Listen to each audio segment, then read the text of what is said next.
우리 다 함께 사도신경으로 우리의 신앙을 고백드리시면서 7월 28일 목요일 아침 예배를 우리 하나님 앞에 올려드립니다.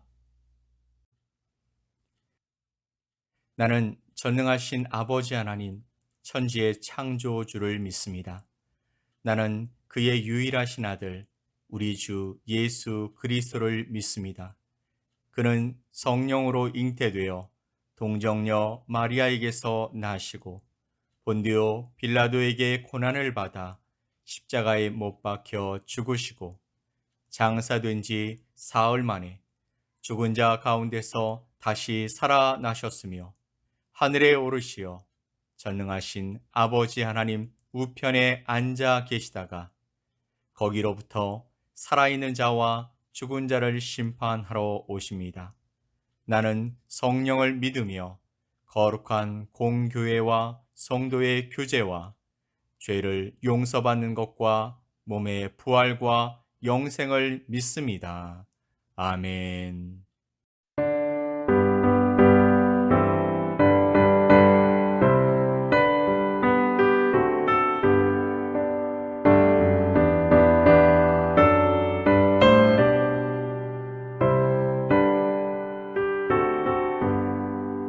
나 어느 곳에 있든지 늘 마음이 편하다.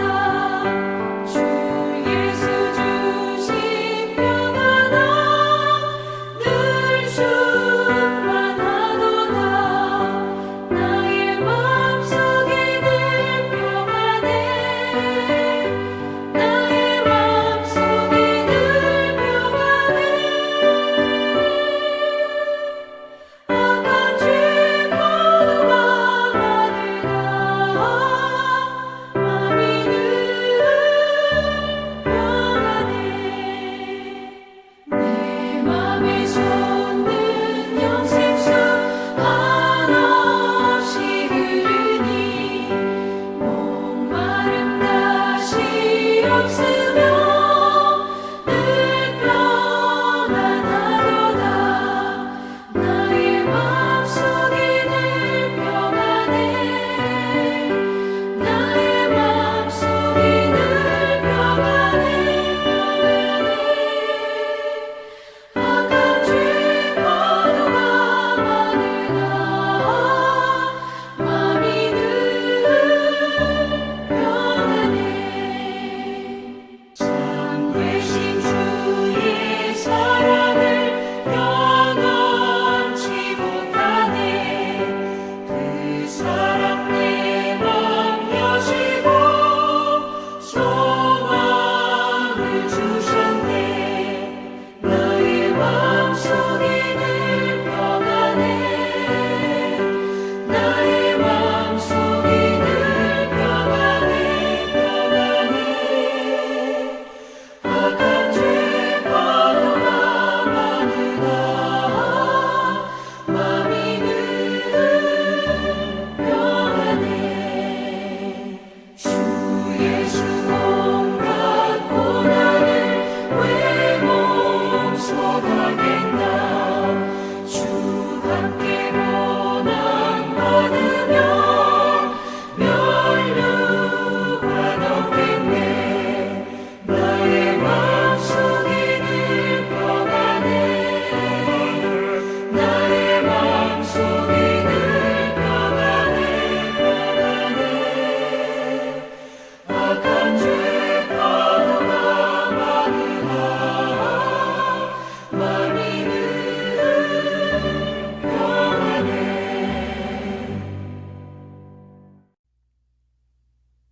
오늘 함께 보실 하나님의 말씀은 사무엘상 21장 1절로 9절 말씀입니다. 사무엘상 21장 1절로 9절 말씀을 우리 함께 보겠습니다.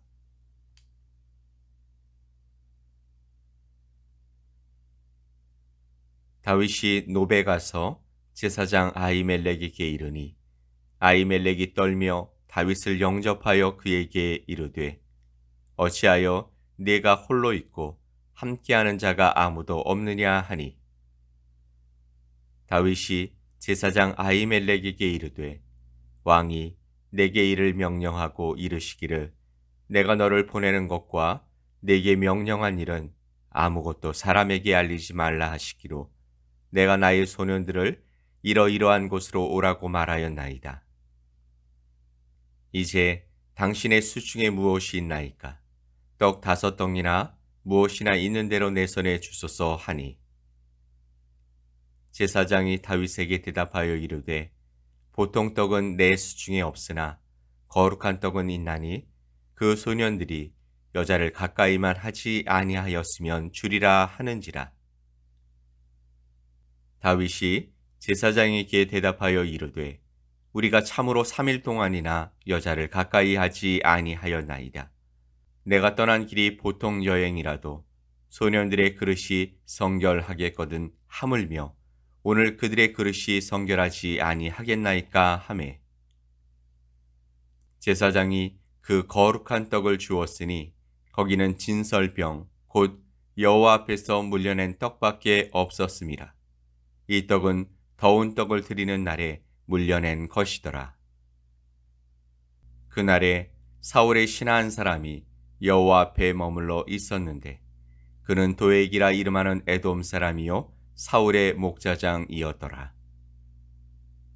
다윗이 아히멜렉에게 이르되 여기 당신의 수중에 창이나 칼이 없나이까? 왕의 일이 급함으로 내가 내 칼과 무기를 가지지 못하였나이다 하니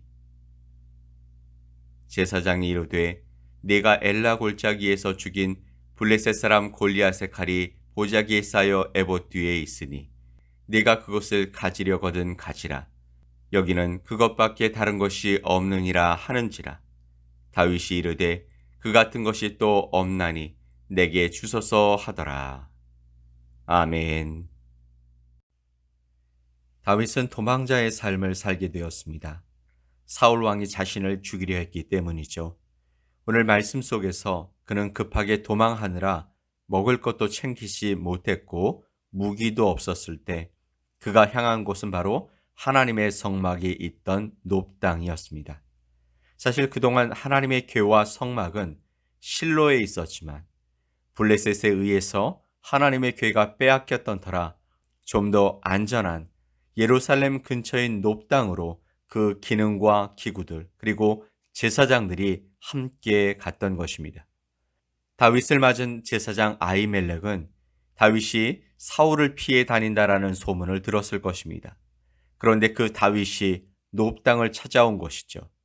사람들이 보면 이후 사울이 그와 그곳을 어떻게 할지 모른다라는 두려움이 그를 떨게 했을 수도 있었지만 그는 다윗을 영접하고 그의 상황을 물었습니다. 그러나 다윗은 자신의 처지를 그대로 이야기할 수 없었습니다. 우선은 제사장을 보호해야 했기 때문이죠. 자신의 처지를 알고 돕는 것과 그렇지 않고 돕는 것은 나중에 사울에게 추궁당할 때 소명할 근거가 될 수 있기 때문입니다. 그리고 누가 다윗의 편인지 그는 알 수 없었기 때문이었습니다. 1절과 2절 말씀을 보면 아히멜렉이 떨며 다윗을 영접하여 그에게 이르되 어찌하여 네가 홀로 있고 함께하는 자가 아무도 없느냐 하니 다윗이 제사장 아히멜렉에게 이르되 왕이 내게 이를 명령하고 이르시기를 내가 너를 보내는 것과 내게 명령한 일은 아무것도 사람에게 알리지 말라 하시기로 내가 나의 소년들을 이러이러한 곳으로 오라고 말하였나이다. 아멘. 그럼에도 이러한 다윗의 거짓말은 옳은 행위가 아니었습니다. 성경에 나오는 인물들은 완벽한 사람들이 아니었습니다. 그래서 그들의 장점만 기록하고 있는 것이 아니라 그들의 단점도 적나라하게 기록하고 있는 것입니다. 그렇게 다윗은 제사장에게 자신의 필요를 요청했습니다. 3절 말씀을 보면 이제 당신의 수중에 무엇이 있나이까? 떡 5덩이나 무엇이나 있는 대로 내 손에 주소서 하니 그는 아마 며칠 동안 음식을 먹지 못했던 것 같습니다. 하나님의 사람 다윗은 먹을 것이 없을 정도로 힘든 지경에 있었던 것이죠. 다윗은 힘든 상황에서 높 땅의 성소를 찾았습니다. 그는 이곳에 예배를 위해 온 것이 아니라 급하게 피하기 위해서 왔습니다. 그의 생각은 단순했죠. 그저 목숨을 보호하기 위해 피신하려 했던 것입니다. 그에게 필요했던 것은 안전과 보호와 위로였습니다. 그런데 이곳에서 뜻밖의 하나님의 은혜를 경험하게 됩니다. 그것은 그가 제사장에게 떡을 요청했을 때 일어납니다. 아히멜렉은 다윗에게 대답했습니다. 보통 먹는 떡은 내 손에 없으나 거룩한 떡은 있나니 그 소년들이 분열을 가까이만 아니하였으면 주리라. 아멘. 여기서 말하는 거룩한 떡은 성소의 떡상 위에 차려놓은 12개의 떡을 가리킵니다. 그것들은 제사장들이 거룩한 곳에서 먹을 수 있던 떡이었습니다. 즉, 일반인들이 먹을 수 있는 떡은 그에게 없었고 오직 제사장들만 먹을 수 있는 떡만 있었다라는 것이었죠. 그런데 그 떡을 규정을 어기고 다윗에게 준 것입니다. 4절 말씀에 제사장이 다윗에게 대답하여 이르되 보통 떡은 내 수중에 없으나 거룩한 떡은 있나니 그 소년들이 여자를 가까이만 하지 아니하였으면 주리라. 6절 말씀에 제사장이 그 거룩한 떡을 주었으니 거기는 진설병 곧 여호와 앞에서 물려낸 떡밖에 없었음이라. 아멘. 이렇게 진설병을 다윗과 그와 함께한 소년들에게 준 일은 옳은 일이었을까요? 잘못된 일이었을까요? 분명 율법을 어긴 것임에는 틀림없습니다. 하지만 예수님은 이 사건을 언급하시면서 다윗에게 진설병을 준 것이 잘못된 것이 아니라고 말씀하셨습니다. 그래서 우리는 혼란스럽죠. 우사의 경우에 하나님의 궤를 옮길 때 율법대로 하지 않아서 하나님의 심판을 받아 죽임을 당했습니다. 그런데 왜 아히멜렉의 경우에는 율법을 어겼는데도 잘못이 아닌 것일까요? 아히멜렉은 분명 율법의 규정을 어겼습니다. 하지만 그는 하나님의 마음을 알았던 것입니다. 성전이 무엇인지를 알았습니다. 성전은 낭망한 사람들이 찾아와서 새로운 힘과 용기를 얻는 곳입니다. 아히멜렉은 사랑의 눈으로 다윗을 보았고 그를 도와주었습니다. 하나님의 마음을 알고 그 마음에 맞게 행동한 것입니다. 결국 이 일로 인해서 아히멜렉은 나중에 사울 왕에게 죽임을 당했습니다. 사실 이 일은 다윗에게 위로 그 이상의 의미를 부여해 준 것입니다. 그는 외롭고 두려운 삶의 여정 가운데 하나님의 위로를 얻고자 성소로 나아갔고 또 그의 필요를 구했는데 하나님은 거기서 그를 위로하셨고 그에게 더 큰 하나님의 뜻을 보여주신 것입니다. 즉, 제사장밖에는 먹을 수 없는 진설병을 그와 그의 사람들에게까지 나누어 주셨습니다. 제사장은 다윗에게 자신은 일반 떡은 없고 거룩한 떡만 있다고 말하면서 그 거룩한 떡을 나누어 주었습니다. 그 조건이 바로 거룩이었죠. 거룩한 떡은 거룩한 삶을 살아가는 사람들이 먹는 것입니다. 아니, 거룩한 삶을 살기 위해 애쓰는 사람들이 먹는 것입니다. 사실 많은 사람들이 교회의 위로를 받으려고 나옵니다. 세상살이 힘들고 지쳐서 위로받기 위해서 나온다는 것이죠. 그러나 교회는 위로 이상입니다. 교회 안에서 우리가 도란도란 사랑해야 하는 것은 맞지만 교회는 사랑 이상이어야 한다는 것이죠. 교회는 행복해야 하지만 다만 행복하기 위해 나오는 것은 아니라는 것입니다. 교회는 행복을 넘어서 거룩으로 가는 세상의 유일한 기관입니다. 위로를 받기 위해서라면 거룩한 떡까지 먹을 필요가 없습니다. 보통 떡만 먹어도 되는 것이죠.